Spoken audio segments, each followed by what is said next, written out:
আগস্টের পরে পাকিস্তানিরা বুঝে যায় একার পক্ষে এই পরিস্থিতি সামাল দেয়া সম্ভব নয়। শুরু হয় মিত্রদের দিয়ে কূটনৈতিক যুদ্ধ।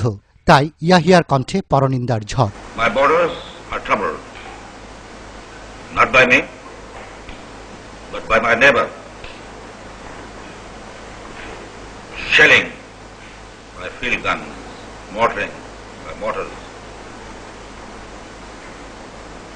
Activities by infiltrators, armed infiltrators across the border are continuing. I would like to know which displaced person, civilian, would like to cross that border under those conditions.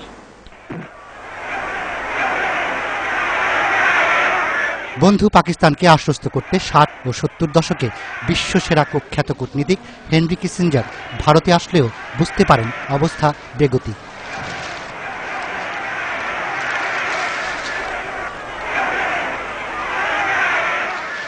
তাই তাদের উদ্যোগেই পাকিস্তান জাতিসংঘে সোচ্চার হয়ে ওঠে ভারতের বিরুদ্ধে। By indulging in sabotage of food ships, India is trying to create conditions of famine for 75 million people of East Pakistan to fulfill its own political objectives. If the international community is genuinely concerned about possible food shortage in East Pakistan, it has an obligation to prevent India from indulging in activities which, if unchecked, cannot but endanger the sustenance of the people of East Pakistan. Now you know what the position is. Now you know that India, a predatory aggressor, a country that has never reconciled herself to Pakistan, has committed naked aggression for the third time on the soil of Pakistan.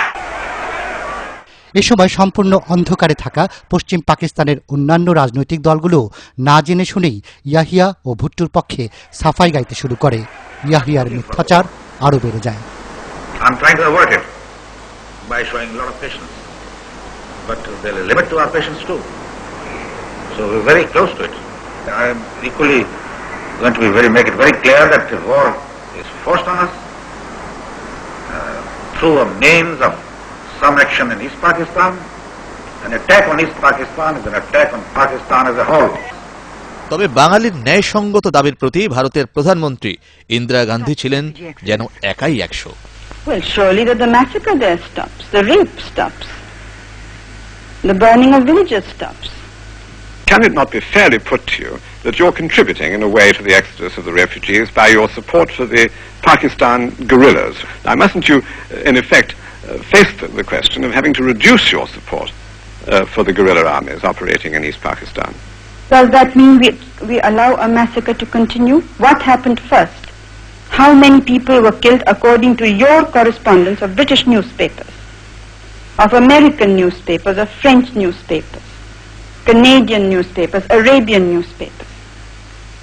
The massacre began long before there was a single guerrilla. But as a contribution to quietening the situation, as I say. No, what does quietening mean? Does it mean that we support the genocide? And do you think it can be stopped?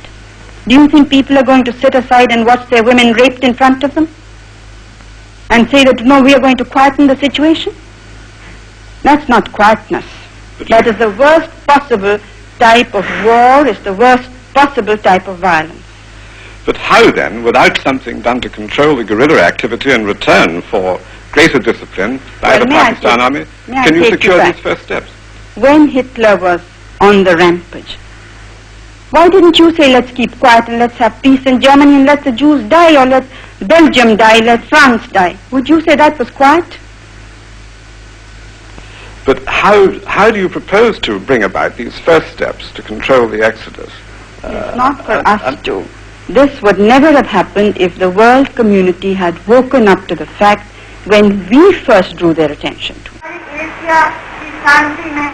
তর্কযুদ্ধে জয়ী হয়ে বসে থাকেননি ইন্দিরা গান্ধী। নিজ দেশে ও জাতিসংঘেও পাকিস্তানের পাল্টা জবাব দেন তিনি বাংলাদেশের মানুষের অবস্থা তুলে ধরে। It is a time for alertness, not only of our defense forces, but of all our people. In the last few months, the world has witnessed the courage, dignity, and self-restraint with which we have faced this challenge. I am sure that you will meet all future dangers in the same spirit.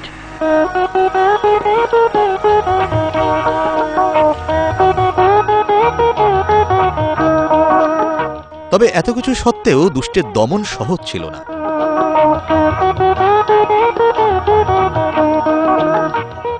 বাঙালি যোদ্ধারা চূড়ান্ত প্রস্তুতি নিলেও পাকিস্তান ভিন্ন পন্থা বেছে নেয়।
Situation created by the Indian aggression is leading the two countries to a point of no return. I would like to make it absolutely clear that we shall defend our honor.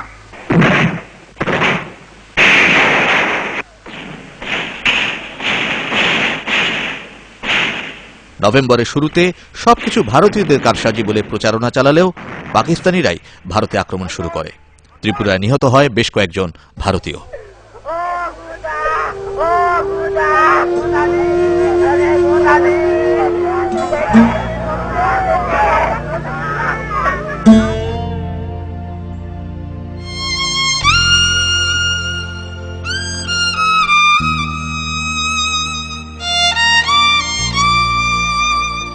তবে এর কারণ যে প্রতিহিংসা তা বোঝা যাচ্ছিল।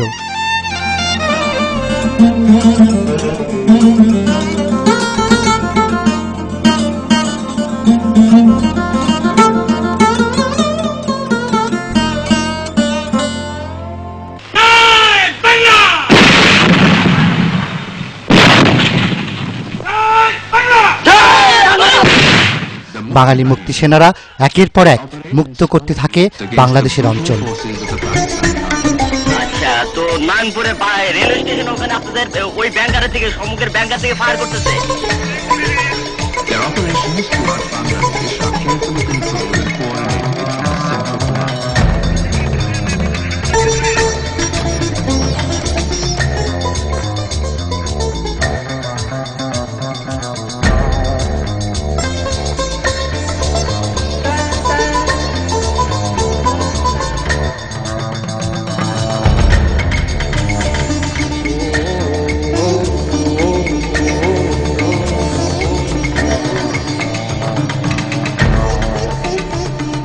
This is the place.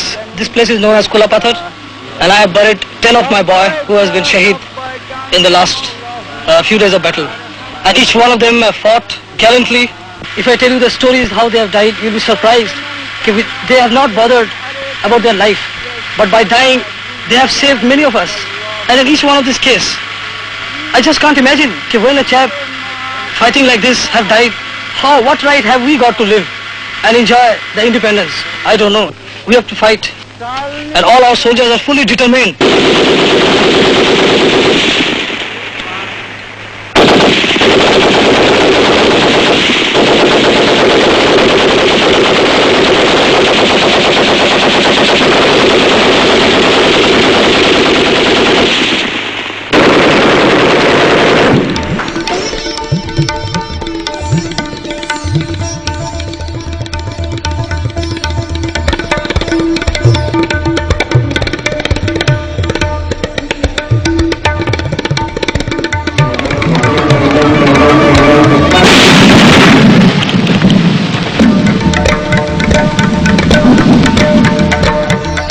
name is Major Salik, and I have been given the charge of this subsector. Shaldanudi, you must have heard it many times in the radio.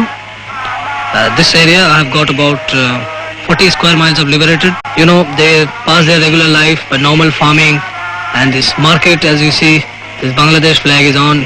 It can definitely boost up their morale, and they are quite determined.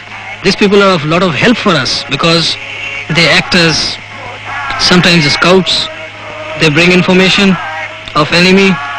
They act as our load carrier. That is the best way we can do it. Our ammunition replenishment and casualty evacuation. There are many local people. They all come out with this type of helps. ভারতের প্রধানমন্ত্রী ইন্দিরা গান্ধী যুক্তরাষ্ট্র ও বিশেষ করে পশ্চিম ইউরোপের রাষ্ট্রপ্রধানদের সাথে দেখা করতে বেরিয়ে পড়েন তার ঐতিহাসিক বিশ্ব সফরে।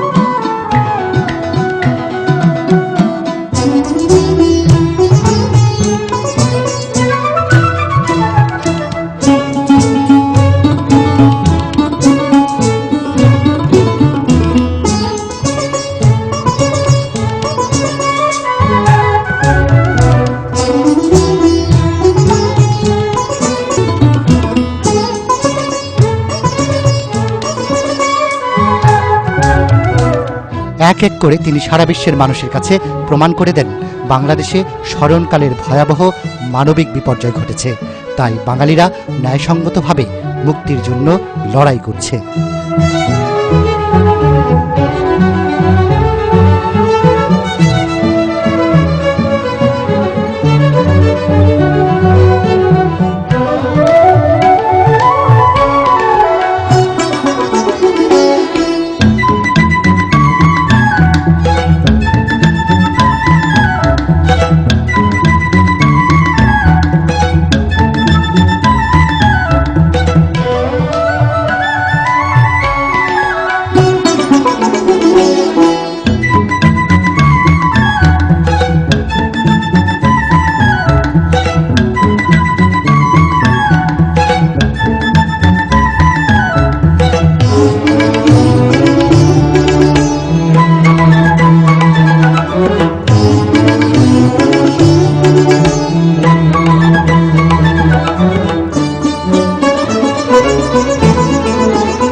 এমন পরিস্থিতিতেই ৭১ ডিসেম্বরের ৩ তারিখ পাকিস্তান ভারতের বিরুদ্ধে যুদ্ধের ঘোষণা দেয়।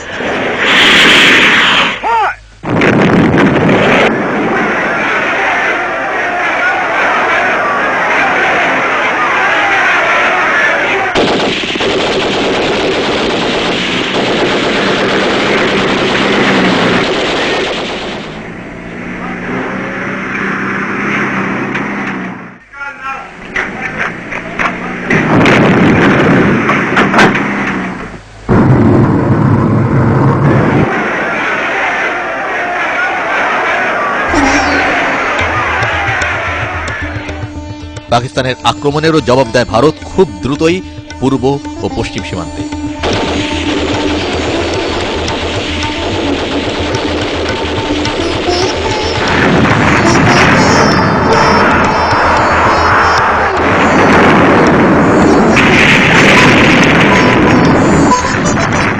কিন্তু তখনও পাকিস্তানিরা যা ভুলেও ভাবেনি তা হল বন্ধু যুক্তরাষ্ট্র ইন্দিরা গান্ধীর ব্যক্তিত্বের কাছে হার মানবে।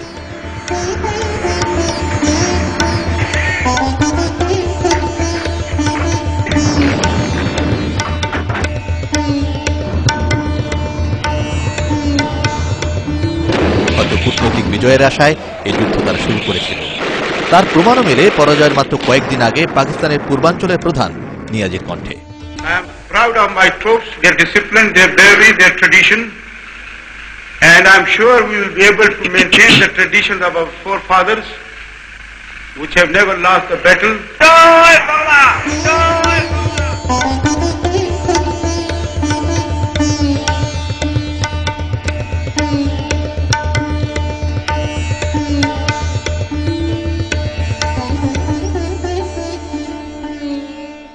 We fight it out to the last. But a lot of men might die. It's the price of the freedom. But what freedom? Not yours. It's mine, yes, my country, Pakistan. You still consider that you stand a fighting chance will of... stay, yes, inshallah will stay. অথচ এর পরের দৃশ্য ছিল সম্পূর্ণ বিপরীত।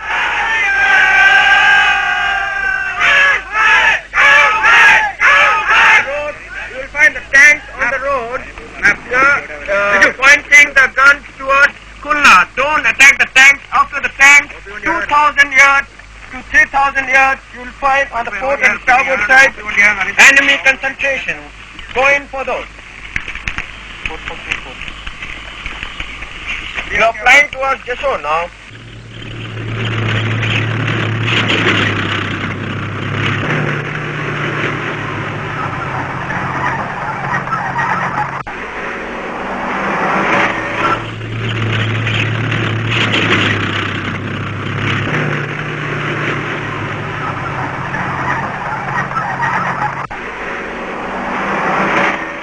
লজ্জা ভুলে জাতিসংঘে পাকিস্তানের পক্ষে চীন ও যুক্তরাষ্ট্রের যুদ্ধবিরতির আবেদনও ভেটো দেয় রাশিয়া। এ সময় নির্বাচিত সরকারের কাছে ক্ষমতা ফিরিয়ে দেওয়া বা বাংলাদেশকে মেনে নিতে ভারতের আহ্বান আরও যুক্তিসঙ্গত বলে প্রতীয়মান হতে থাকে।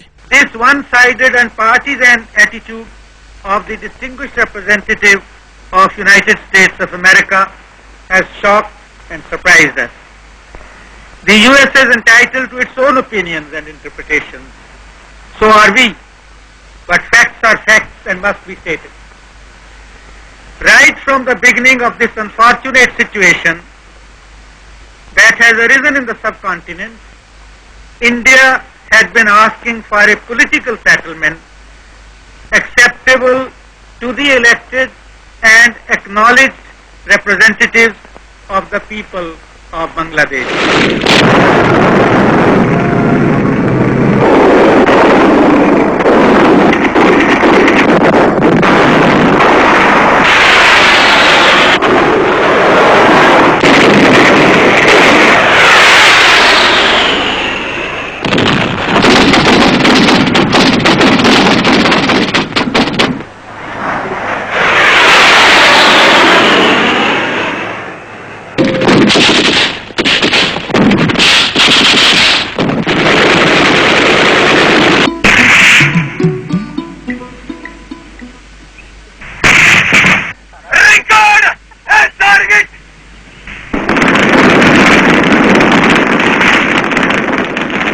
এদিকে লড়াই তখন ছড়িয়ে পড়েছে পাকিস্তানের পশ্চিম সীমান্তে।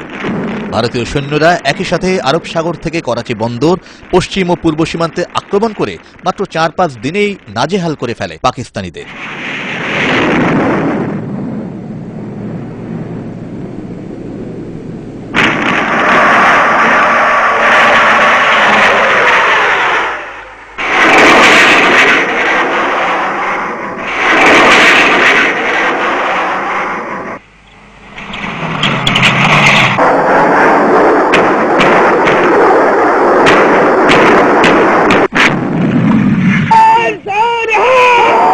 শুধু তাই নয়, পশ্চিম সীমান্তে অনেক অঞ্চল চলে যায় ভারতীয়দের দখলে।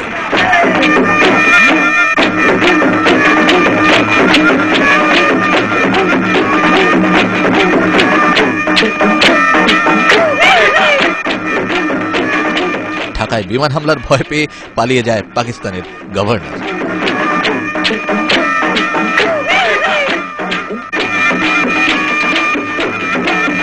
পাকিস্তান না বুঝতে চাইলেও তাঁর মিত্ররা বুঝে যায় পরাজয় আসন্ন, তাই জাতিসংঘে এবার যুক্তরাষ্ট্রই যুদ্ধবিরতির প্রস্তাব দেয়। বর্তমান মার্কিন প্রেসিডেন্ট জর্জ ডব্লিউ বুশের বাবা ও সাবেক প্রেসিডেন্ট বুশ সিনিয়র আপ্রাণ চেষ্টা করেন প্রস্তাব পাশ করতে। But in defiance of this expression of world opinion, India again said no. They continue to prefer the use of force to peaceful means. India, which over the years has sought to reflect in and outside of this chamber the moral force of the world, the very precepts for which its great leaders, Gandhi and Nehru, stood, is now disregarding the Charter of the United Nations. কিন্তু তখনও অনড় Russia, নির্বিকার ভারত। বাংলাদেশ এগিয়ে যায় স্বাধীনতার পথে। জাতিসংঘ প্রস্তাব না মেনে প্রমাণ দেয় যুদ্ধ ন্যায়সঙ্গত। মহাসচিব উথান্ট শুধু আবেদন করেন সাধারণ মানুষের যেন আর প্রাণহানি না ঘটে। I now appeal to all the parties to the conflict, no matter what their allegiance, to take every possible measure to spare the lives of the innocent civilian population which is afflicted and threatened by the present hostility. ধীরে ধীরে ঢাকাও অরক্ষিত হয়ে পড়ে। British সাংবাদিক mark টালি ঢাকায় এসে সেসব ঘটনার বর্ণনাও দেন। Half destroyed the residence. Then I got there just after that. I found the governor in the bunker, in the guard, trembling like a leaf and saying, I didn't quite know whether to resign. Should I resign? Will my wife be killed by the Indian Army? Can I get at the Intercontinental Hotel? As we were standing there in this bunker, suddenly there was another raid. And all hell broke loose. There was an enormous crash. And hardly the crash died down, but the governor suddenly produced a ballpoint pen, scrap of paper, a few carbons, and had written out a resignation statement in a matter of seconds, just in time actually for the second big crash. সেই সময়ে আর কেউ না হলেও পাকিস্তানের পররাষ্ট্রমন্ত্রী জুলফিকার আলী ভুট্টো লজ্জিত হয়েছিলেন। আর তাই পরাজয় নিশ্চিত জেনেও তিনি নিরাপত্তা পরিষদের সভায় আত্মসমর্পণ বা বাংলাদেশকে স্বীকৃতির প্রস্তাবের কাগজ ছিঁড়ে সভা ত্যাগ করেন। বলেন তিনি যুদ্ধের পক্ষে। Disgraceful to my person and to my country to remain here a moment longer than necessary. But I am not boycotting. Impose any decision. Have a treaty worse than the Treaty of Versailles. Legalize aggression. Legalize occupation. Legalize everything that has been illegal till 13th or 15th of December 1971. I will not be a party to it. We will fight. We'll go back and fight. My country hearkens for me. Why should I waste my time here in the Security Council? I will not be a party to the ignominious surrender of part of my country. You can take your Security Council. Here you are. I am going.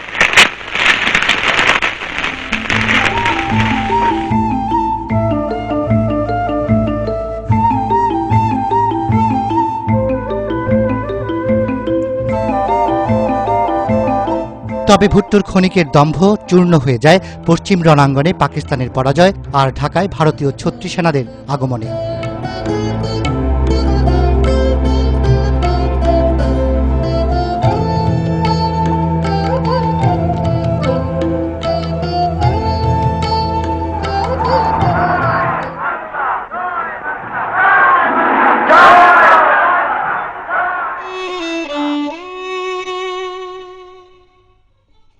বাংলাদেশে চূড়ান্ত বিজয় যখন দ্বারপ্রান্তে, মুক্তির সূর্য যখন উঠি উঠি করছে, ঠিক সেরকমই একটি সময়ে 1971-এর 14ই ডিসেম্বর পাক হানাদার বাহিনী, রাজাকার আলবদররা সম্মিলিতভাবে হত্যা করে এদেশের সূর্য সন্তানদের।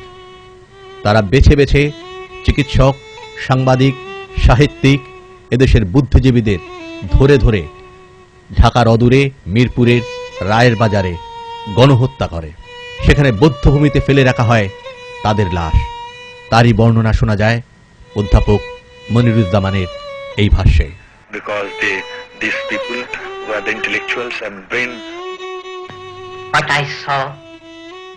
আমার নাম জহির রায়হান। আমি কোনো বুদ্ধিজীবী হত্যার শিকার না হলেও সেই সময়ে নিখোঁজ এদেশের প্রখ্যাত লেখক ও চলচ্চিত্রকার জহির রায়হানের এই বক্তব্য থেকে বোঝা যায় কেন তারা হত্যা করেছিল বুদ্ধিজীবীদের। বাংলাদেশে আমি যা দেখেছি তার মধ্যে সবচেয়ে আশ্চর্যজনক বিষয় ছিল যে কোনো অপারেশনে ধ্বংসযজ্ঞ চালানো ও মানুষদের খুন করার পর মিলিটারি ইউনিট একটা মুভি ক্যামেরা দিয়ে মৃতদেহগুলোর শুটিং করত। কোনো বাড়ি পোড়ানোর পর তারা পড়ে যাওয়া বাড়িটার শর্ট তুলত। তারা লোকজনদেরকে বাধ্য করত বাড়িটার জিনিসপত্র লুট করতে। এরপর তারা মুভি ক্যামেরা দিয়ে এসব লুটেরাদের শুটিং করত। আমি পরে জেনেছি যে তারা এসব দৃশ্য সম্পাদনা করে বিশ্ববাসীকে দেখাতো যে বাঙালিরা অবাঙালিদের হত্যা করছে এবং ওই বিশৃঙ্খলা পরিস্থিতি নিয়ন্ত্রণে আনতেই সেনাবাহিনীকে হস্তক্ষেপ করতে হয়েছে। এটা ছিল পুরোপুরি মিথ্যা। Because of that chaos and confusion, they had to intervene. It was an utter lie.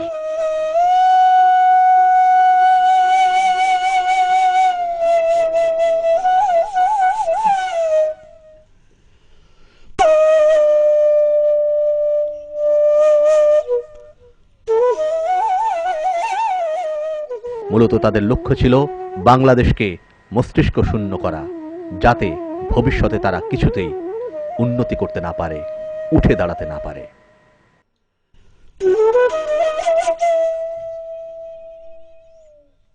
16 December নীরবেই Pakistan রাজি হয়ে যায় বিনা শর্তে আত্মসমর্পণ করতে। বাংলাদেশ সময় বিকেল 4টায় রেসকোর্স ময়দানে, ঠিক যেখানে 7ই মার্চ বঙ্গবন্ধু স্বাধীনতার ডাক দিয়েছিলেন, সেখানেই নতমুখে চারদিক থেকে জয় বাংলা ধ্বনির মধ্যে আত্মসমর্পণ করতে বাধ্য হয় 90,000-এরও বেশি সেনা সদস্য নিয়ে পূর্বাঞ্চলের সেনানায়ক জেনারেল আমির আবদুল্লাহ খান নিয়াজি।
দিল্লিতে পার্লামেন্ট হাউসে বাংলাদেশের পক্ষে তুমুল করতালির মধ্যে হুমায়ুন রশিদ চৌধুরী ঘোষণা করেন, বাংলাদেশ মুক্ত হয়েছে।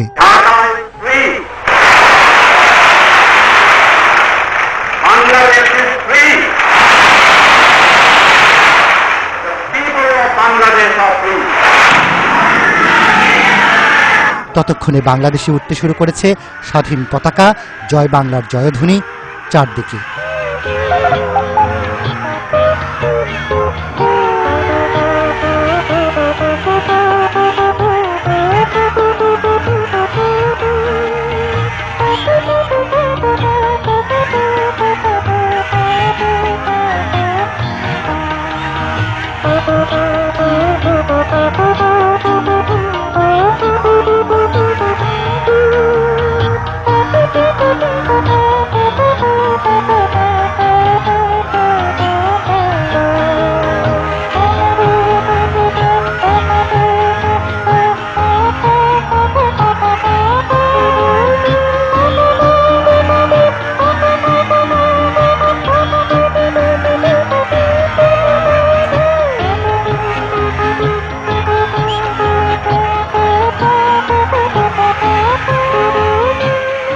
ডিসেম্বরের পর দু একদিনের মধ্যেই দেশে ফিরে আসেন প্রবাসী সরকারের নেতৃবৃন্দ।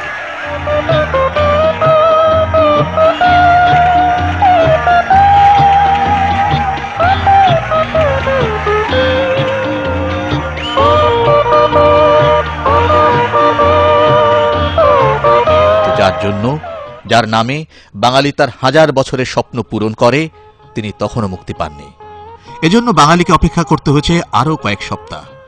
72-এর 10ই জানুয়ারি দেশে ফেরার আগে লন্ডন ও দিল্লি হয়ে বঙ্গবন্ধু দেশে আসেন। লন্ডনে ব্রিটেনের প্রধানমন্ত্রী এডওয়ার্ড হিথ বঙ্গবন্ধুকে আন্তরিক অভিনন্দন ও শুভেচ্ছা জানান। সেখানে হাজির হন সারা দুনিয়ার সাংবাদিকবৃন্দ।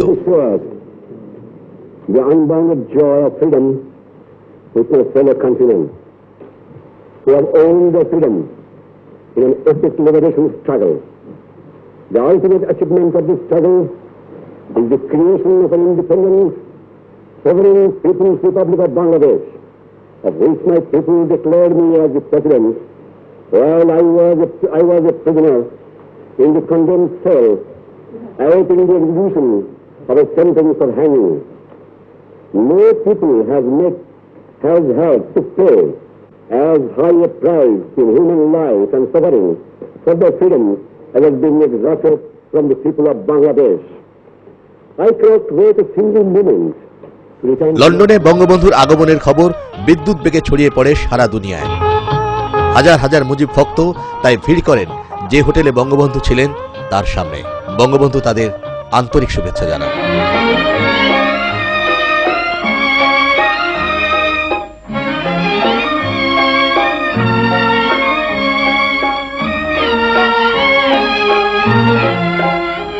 লন্ডন থেকে ঢাকা ফেরার পথে বঙ্গবন্ধু কয়েক ঘন্টা যাত্রা বিরতি করেন ভারতের রাজধানী নয়াদিল্লিতে।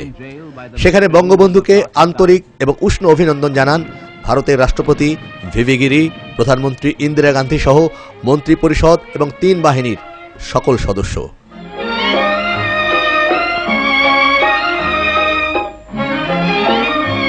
বঙ্গবন্ধু তাতে আন্তরিক এবং আবেগময় সাড়া প্রদান করেন। ভারতের রাষ্ট্রপতি ভিভি গিরি নিজেই মালা দিয়ে অভিনন্দন জানান, আলিঙ্গন করেন এবং স্বাগত জানান।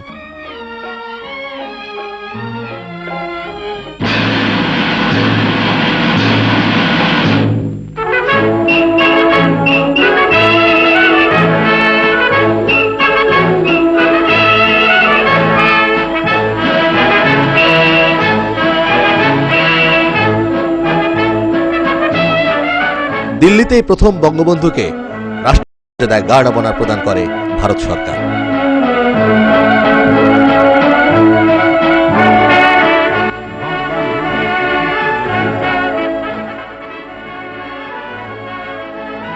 তিনি করমর্দন করেন ভারতের 3 বাহিনীর প্রধানের সাথেও। ভারতের রাষ্ট্রপতি ভিভি গিরি বঙ্গবন্ধুকে উষ্ণ অভ্যর্থনা জানিয়ে বলেন, of suffering and sacrifice in the cause of human liberty and human freedom. The emergence of independent Bangladesh is itself a unique event in the annals of democratic movement in world history. বক্তৃতা রাখেন বাংলাদেশের জাতির জনক Bangabandhu. For me, this is a most gratifying moment. I have decided to stop over in the historic capital of your great country on my way to Bangladesh.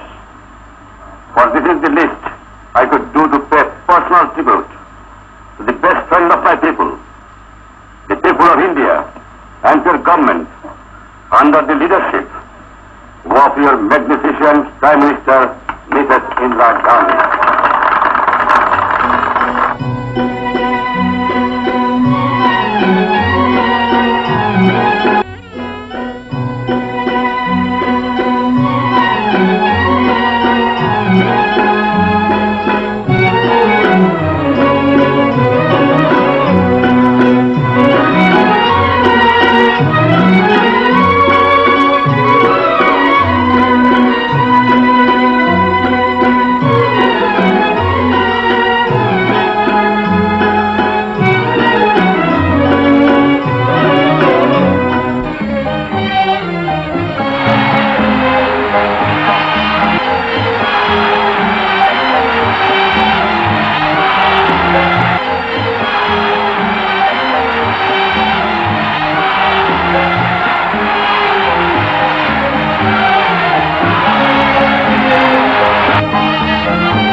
এক অভূতপূর্ব দৃশ্যের অবতারণা হয় দিল্লিতে।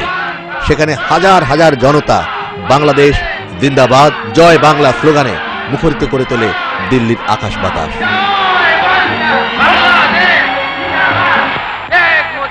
দিল্লির লালকেল্লার সামনে এক বিশাল জনসভায় বক্তৃতা রাখেন ভারতের প্রধানমন্ত্রী ইন্দিরা গান্ধী ও বাংলাদেশের জাতির জনক বঙ্গবন্ধু শেখ মুজিবুর রহমান। और वो वादा उन्होंने पूरा कर दिया है, चाहे वो उनका शरीर जेल में बंद था, लेकिन उनकी आत्मा को कोई बंद नहीं कर सका। और उसने प्रेरणा दी बांग्लादेश के लोगों को कि इस हिम्मत से उन्होंने लड़ा और आज वो स्वतंत्र हैं। और उन्हीं आदर्शों पे लड़ा जो हमारे देश को प्रेरणा देते आए हैं। हमने यहाँ भारत में भी 3 वादे किए थे अपनी जनता से। पहले ये कि जो शरणार्थी यहाँ आए हैं वो सब वापस जाएंगे। दूसरा ये कि हम हर तरह से मुक्ति वाहिनी की सहायता करेंगे, बांग्लादेश के लोगों की मदद करेंगे। और तीसरे कि शेख साहब को हम जरूर छुड़वाएंगे जेल से। हमने भी अपने 3 वादे पूरे किए हैं। Prime minister Shrimati Gandhi, ladies and gentlemen present,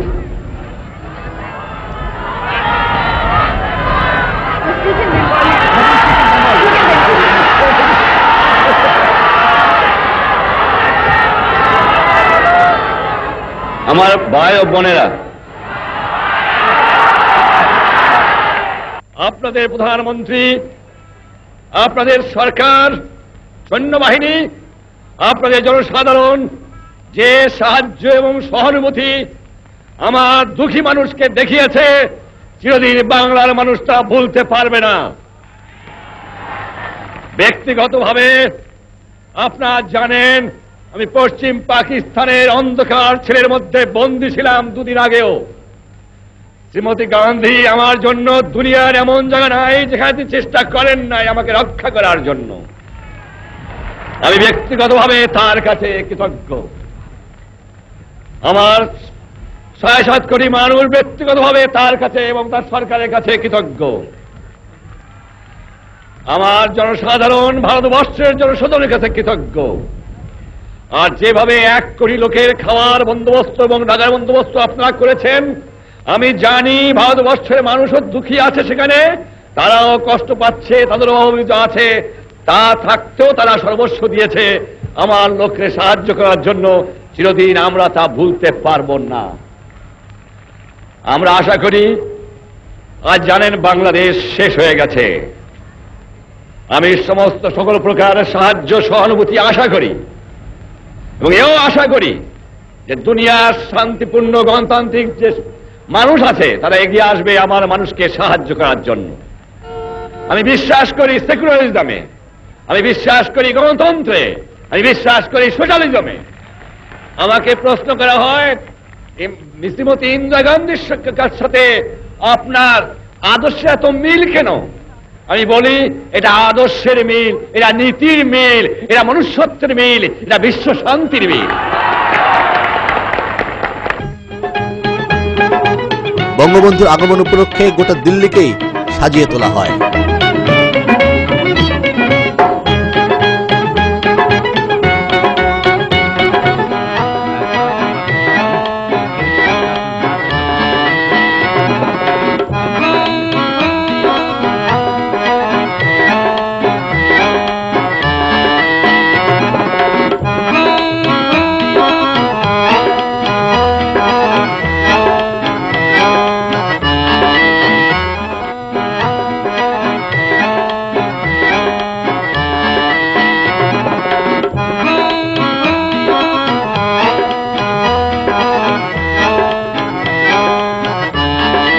দিল্লিতে বঙ্গবন্ধুকে আন্তরিক বিদায় জানান রাষ্ট্রপতি ভিভি গিরি, প্রধানমন্ত্রী ইন্দিরা গান্ধী সহ গোটা দিল্লির মানুষ।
স্বাধীন বাংলাদেশের মাটি স্পর্শ করার সাথে সাথে বঙ্গবন্ধু শেখ মুজিবুর রহমান নিজে যেমন আবেগে আপ্লুত হয়ে পড়েন, তেমনি তাকে স্বাগত জানাতে আসা, তাকে গ্রহণ করতে আসা হাজার হাজার লক্ষ লক্ষ বাঙালিও আবেগে ভীষণভাবে আপ্লুত হয়ে পড়ে।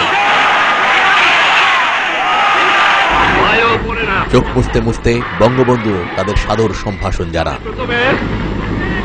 স্মরণ করি আমার বাংলাদেশের ছাত্র, শ্রমিক, কৃষক, বুদ্ধিজীবী, সেবাই, পুলিশ, জনগণকে, হিন্দু মুসলমানকে হত্যা করা হয়েছে। তাদের আত্মার মঙ্গল কামনা করে এবং তাদের প্রতি শ্রদ্ধা নিবেদন করে আমি আপনাদের কাছে দু এক কথা বলতে চাই।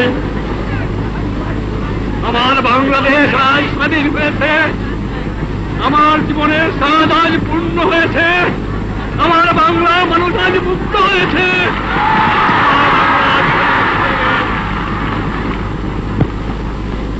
আমি আজ বক্তৃতা করতে পারবো না।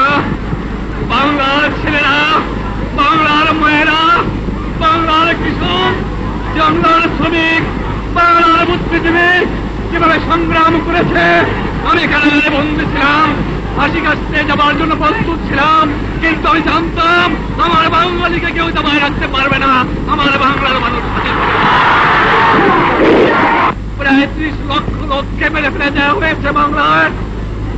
দ্বিতীয় মহাযুদ্ধেও এবং প্রথম মহাযুদ্ধেও এত লোক, এত সাধারণ নাগরিক মৃত্যুবরণ করে নাই, শহীদ হয় নাই, যা আমার এই 7 কোটি বাংলাদেশে পেয়েছে। আমি জানতাম না আপনাদের কাছে আমি ফিরে আসবো। আমি খালি একটা কথা বলেছিলাম, তোমরা যদি আমাকে মেরে ফেলে দাও আমার আপত্তি নাই, মৃত্যুর পরে আমার লাশটা আমার বাঙালির কাছে দিয়ে দিও, এই একটা অনুরোধ তোমাদের।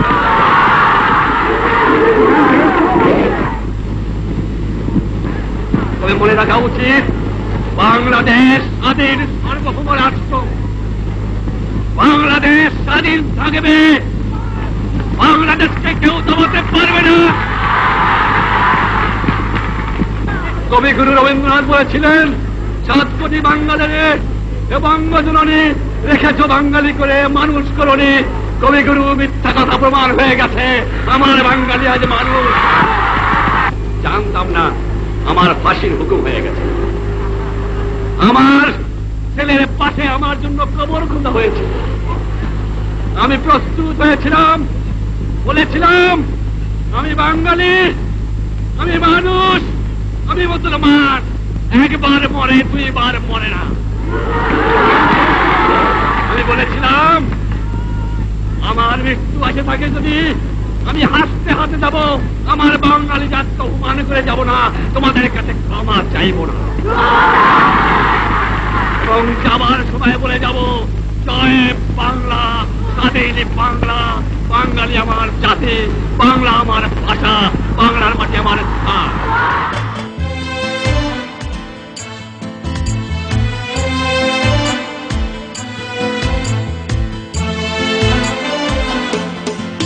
মাগো ঝুঁকে ঝুঁকে এই মাটির বুকে কত রাত জেগে জেগে ভোর, কত জেগে থাকা রাতে একা একা ভেসেছে 2টি আঁখি তোর। আজও সেই চোখে স্মৃতি হয়ে থাকে শত স্বপ্ন জয়েরই গান, সেই বিজয় স্রোতে যেন এক হতে জাগে তোর কোটি সন্তান। বাংলাদেশ প্রাণের দেশ, বাংলাদেশ স্বপ্নের দেশ। মাগো যুগে যুগে এই মাটির বুকে কত রাত জেগে জেগে ভোর, কত জেগে থাকা রাতে একা একা ভেসেছে 2টি আঁখি তোর। আজও সেই চোখে স্মৃতি হয়ে থাকে শত স্বপ্ন জয়েরই গান, সেই বিজয় স্রোতে যেন এক হতে জাগে তোর কোটি সন্তান। বাংলাদেশ প্রাণের দেশ, বাংলাদেশ স্বপ্নের দেশ।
স্মৃতি পিছু ডাকে, প্রাণে বেঁচে থাকে ছোট্ট সুখের এই ঘর বাংলাদেশ, প্রাণের দেশ বাংলাদেশ, আমার দেশ। মাগো ঝুঁকে ঝুঁকে এই মাটির বুকে কত রাত জেগে জেগে ভোর, কত জেগে থাকা রাতে একা একা ভেসেছে দুটি আঁখি তোর।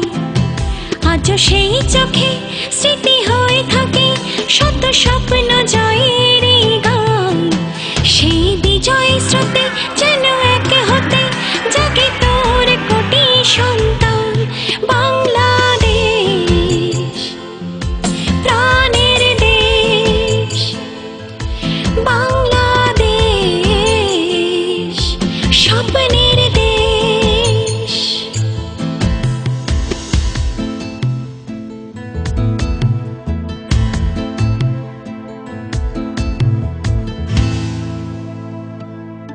মাগো ঝুঁকে ঝুঁকে এই মাটির বুকে কত রাত জেগে জেগে ভোর, কত জেগে থাকা রাতে একা একা ভেসেছে দুটি আঁখি তোর।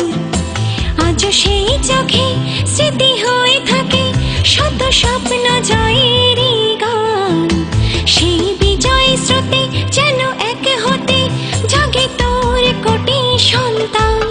বাংলাদেশ, প্রাণের দেশ বাংলাদেশ, স্বপ্নের দেশ। মাগো যুগে যুগে এই মাটির বুকে কত রাত জেগে জেগে ভোর, কত জেগে থাকা রাতে একা একা ভেসেছে দুটি আঁখি তোর। আজও সেই চোখে স্মৃতি হয়ে থাকে শত স্বপ্ন জয়ের এই গান, সেই বিজয় স্রোতে যেন এক হতে জাগে তোর কোটি সন্তান। বাংলাদেশ, প্রাণের দেশ বাংলাদেশ, স্বপ্নের দেশ।